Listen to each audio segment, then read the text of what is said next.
Assalamualaikum warahmatullahi wabarakatuh. Perkenalkan, nama saya Vivi Widianingrum. Saya mahasiswa Ilmu Komunikasi dari Universitas Islam Fatimah Bekasi. Di sini saya akan menjelaskan yaitu macam-macam najis dan cara mensucikannya. Yang pertama itu ada najis mukhaffafah atau najis ringan. Yang termasuk najis ini apabila kita terkena air seni atau terkena air kencing bayi yang masih diberi ASI. Cara mensucikannya itu kita memercikan air ke bagian yang terkena najis. Dan yang kedua itu ada najis mutawasitoh atau najis sedang. Yang termasuk dalam najis ini yaitu apabila keluar sesuatu dari kubur atau dubur. Dan cara mensucikannya itu dengan dibasuh 1 sampai dengan 3 kali dengan air bersih hingga najisnya benar-benar hilang. Dan yang ketiga itu ada najis mukhalaza atau najis besar. Yang termasuk najis ini yaitu apabila kita terkena seperti air liur anjing, air liur babi atau dan sebagainya. Cara mensucikannya itu kita harus dicuci dengan air bersih 7 kali, di mana salah satu airnya itu 1 kalinya dibasuh dengan air bersih dan dengan tanah. Selanjutnya itu air dalam toharoh. Yang termasuk air dalam toharoh yaitu pertama ada air hujan, yaitu adalah jenis air yang berasal atau turun dari langit. Hukumnya itu suci dan mensucikan. Yang kedua itu ada air salju atau air es. Sebenarnya hampir sama dengan air hujan, yaitu sama-sama berasal dari langit dan diturunkan ke bumi. Dan yang ketiga itu ada air embun, yaitu bagian dari air yang turun dari langit. Dan yang keempat itu ada air laut, yaitu air yang berasal di lautan dan memiliki rasa asin. Dan yang kelima itu ada air sumur, yaitu salah satu jenis air yang dapat digunakan untuk bersuci. Dan yang keenam itu ada air sungai, yaitu pada dasarnya itu suci karena karakternya itu dianggap sama dengan air sumur. Dan yang terakhir itu ada air sumber atau sumber mata air, yaitu air yang bersumber dari mata air dan hukumnya itu suci dan mensucikan. Yang ketiga itu aku akan menjelaskan yaitu tentang hadas kecil dan hadas besar. Hadas kecil itu yaitu adalah hadas yang dapat disucikan dengan cara berwudu atau tayamum. Seseorang dikatakan berhadas kecil apabila ia buang air seni, buang air besar, buang angin, atau menyentuh kemaluan tanpa alas. Cara mensucikannya itu dengan cara berwudu. Dan selanjutnya itu ada mandi wajib atau mandi hadas besar. Dalam Islam ditunjukkan untuk membersihkan diri sekaligus mensucikan diri dari segala najis atau kotoran yang menempel pada tubuh manusia. Cara membersihkan hadas besar yaitu terlebih dahulu mencuci tangan sebanyak 3 kali sebelum tangan tersebut digunakan untuk mandi atau dimasukkan ke dalam tempat pengambilan atau penampungan air. Yang kedua itu membersihkan kemaluan dan kotoran, yaitu dengan memakai wangi-wangian. Dan yang ketiga itu setelah membersihkan kemaluan yaitu cuci tangan dengan menggosokkan pada tanah, bisa juga dengan sabun agar hilang kotoran tersebut dari tangan. Dan yang keempat itu berwudu dengan cara berwudu yang besar sesuai aturan dan rukunnya. Dan yang kelima yaitu mengguyur air pada kepala sebanyak 3 kali.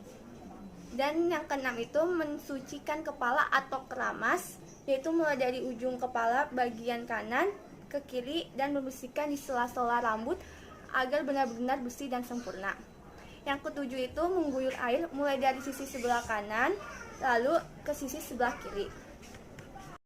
Bismillahirrahmanirrahim. Allahumma inni a'udzubika minal khubuthi wal khaba'isi. Bismillahirrahmanirrahim. Nawaitu wudu alirafil hadasi asgori fardulillahi ta'ala.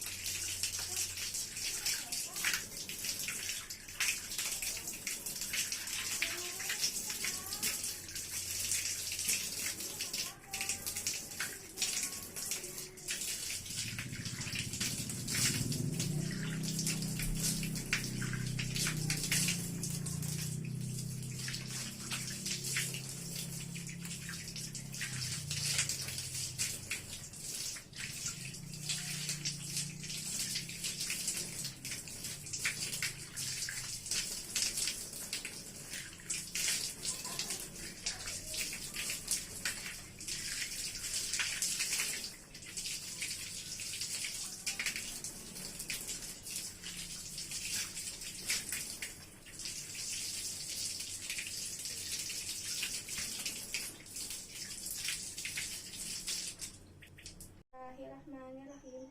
Asyhadu an la ilaha illallah wahdahu la syarika lahu wa asyhadu anna Muhammadan abduhu wa rasuluh.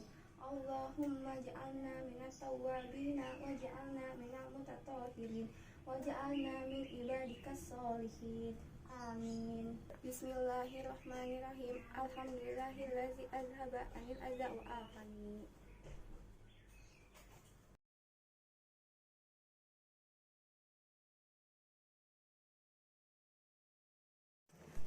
Selanjutnya itu aku bakalan jelasin tentang sholat fardu. Yang pertama itu ada syarat sholat fardu. Yang termasuk syarat sholat fardu yaitu pertama, orang tersebut harus beragama Islam. Yang kedua, berakal sehat. Yang ketiga itu dewasa atau sudah balik. Yang keempat itu mengetahui tentang hukum sholat, tata cara sholat dan dengan baik. Terus yang kelima itu bersih ataupun suci dari hadas dan najis. Dan terakhir itu yaitu sadar. Selanjutnya aku akan jelasin tentang rukun sholat fardu. Yang pertama yaitu niat, yang kedua itu berdiri bagi yang mampu, yang ketiga itu selanjutnya membaca takbiratul ihram, yang keempat itu setiap rakaat membaca surat al-fatihah, yang kelima rukun secara tumaninah, yang keenam i'tidal secara tumaninah, yang ketujuh sujud secara tumaninah, yang kedelapan duduk antara dua sujud secara tumaninah, yang ke-9 itu kemudian duduk tasyahud akhir, yang ke-10 itu membaca salawat nabi, yang ke-11 membaca salam, yang ke-12 yaitu tertib. Selanjutnya itu aku bakal ngasih tahu yaitu yang membatalkan sholat. Yang membatalkan sholat itu ketika pertama berbicara dengan sengaja, yang kedua melakukan kegiatan secara berturut-turut, yang ketiga itu berhadas, yang keempat itu terkena najis, yang kelimanya itu terbukanya aurat ketika hendak sholat, terus yaitu berubah niatnya dan membelakangi kiblat, lalu makan dan minum, lalu selanjutnya itu tertawa terbahak-bahak, dan yang terakhir itu murtad. Selanjutnya itu aku bakal ngejelasin tentang sunnah dalam sholat. Yang pertama itu mengangkat kedua tangan ketika takbiratul ihram, yang kedua itu membaca doa iftitah setelah takbir, yang ketiga membaca surat Al-Quran pada 2 rakaat pertama, dan yang terakhir itu membaca doa kunut ketika sholat subuh.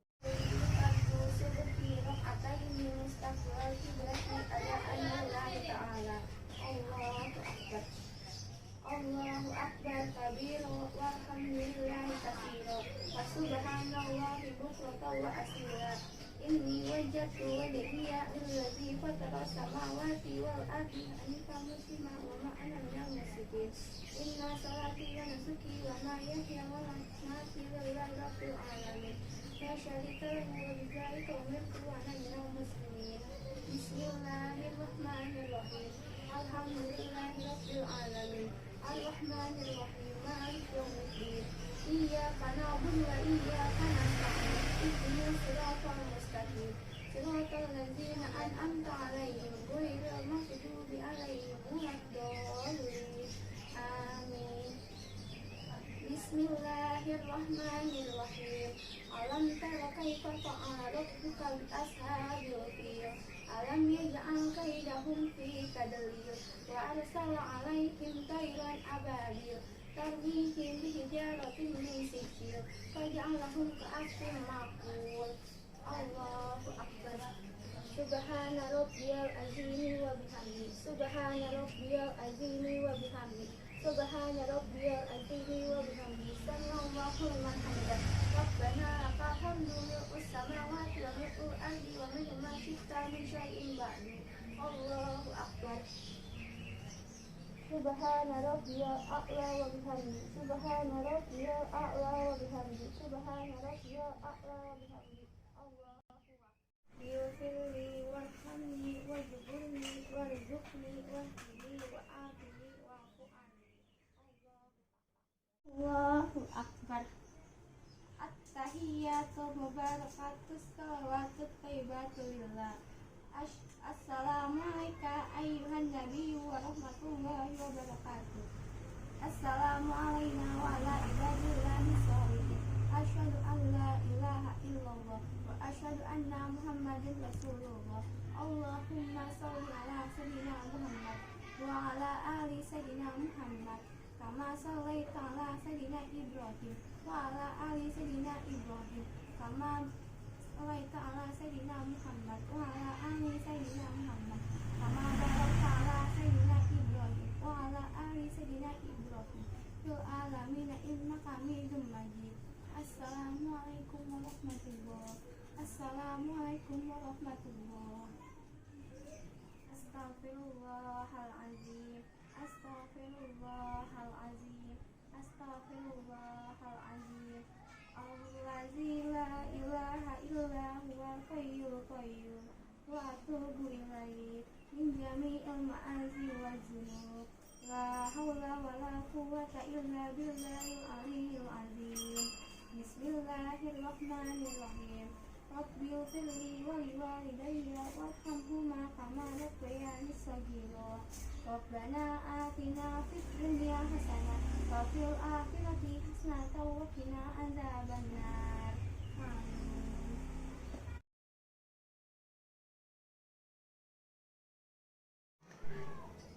Selanjutnya, aku bakal ngejelasin tentang syarat puasa, rukun puasa, sunnah puasa, dan hal-hal yang membatalkan puasa. Yang pertama itu ada syarat puasa, yaitu syarat puasanya itu diantara lain: pertama Islam, kedua balik, tiga berakal sehat dan kuat menjalankannya. Dan yang kedua itu ada rukun puasa. Pertama itu ada niat, yang kedua itu menahan diri dari segala sesuatu yang membatalkan puasa. Yang ketiga yaitu ada sunnah puasa. Pertama, meninggalkan sahur. Kedua, menyegerakan berbuka. Yang ketiga, berbuka dengan kurma jika mudah diperoleh atau dengan air. Yang keempat itu berdoa ketika berbuka. Yang kelima itu memberi makan pada orang yang berbuka. Dan yang keenam itu atau yang terakhir, lebih banyak beribadah di bulan Ramadan. Dan yang terakhir, aku bakal ngejelasin yaitu hal-hal yang membatalkan puasa. Yang pertama itu makan atau minum atau menghisap sesuatu dengan sengaja. Yang kedua itu melakukan jima atau hubungan intim suami istri pada siang hari di bulan Ramadan, merangkul, menghayal dan lain-lainnya, serta memandang segala sesuatu yang dapat mengunggah nafsu syahwat. Yang keempat itu ada keluar darah haid atau darah nifas. Yang kelima itu ada mengeluarkan darah dengan sengaja atau yang serupa. Yang keenam itu ada muntah dengan disengaja.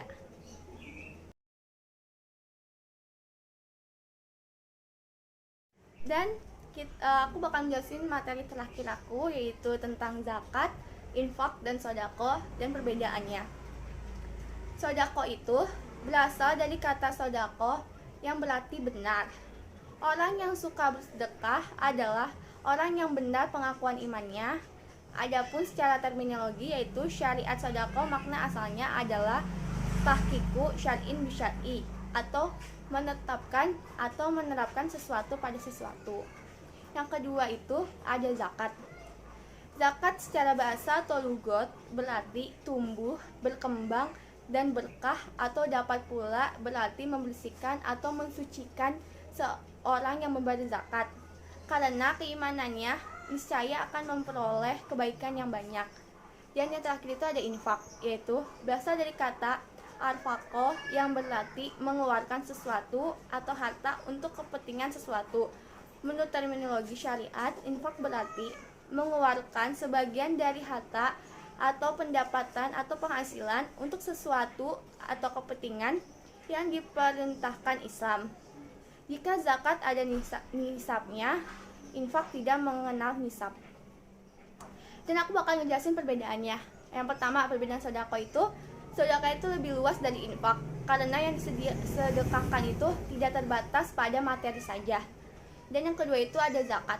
Zakat itu sifatnya wajib dan adanya ketentuan batasan jumlah harta yang harus zakat dan siapa yang dapat menerima. Dan yang terakhir itu ada infak, sumbangan atau sukarela atau seikhlasnya. Sekian materi dari saya. Selebihnya mohon maaf. Wassalamualaikum warahmatullahi wabarakatuh.